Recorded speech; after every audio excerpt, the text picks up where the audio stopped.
Welcome to this St Francis College short course, What Matters About Jesus. Each session features some video to watch and some questions to ponder, either on your own or with a group. Jesus is central to our faith, of course, and exploring ideas about him will grow your faith. That sounds like a great idea. Session 1 deals with important questions. Who was and is Jesus?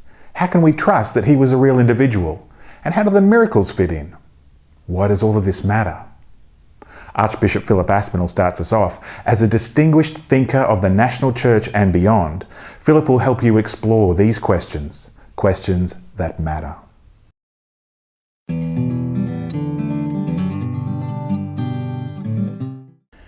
I think the best way to find out who Jesus was and is to have a look at the 4 Gospels in the New Testament.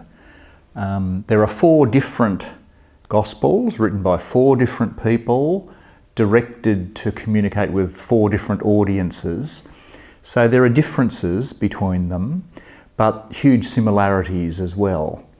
It's a bit like if you asked 4 different artists to paint a portrait of someone. The pictures will all look very different, but they will be identifiably one person. The Gospels are a bit like that. They're different angles on Jesus. They emphasise different things, they come at it from different angles, but you put them together and you get a very full and wholesome picture. So that's the best way to do it.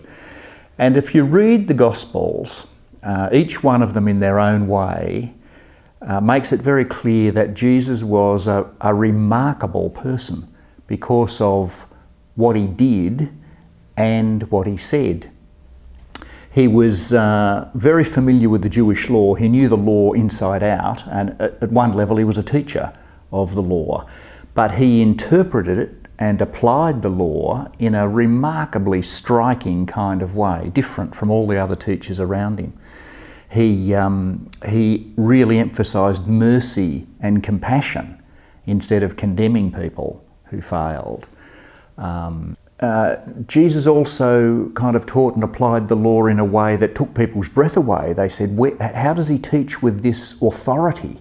Where does that come from? It kind of grabbed people. This was different. And what he did also struck people. You know, he would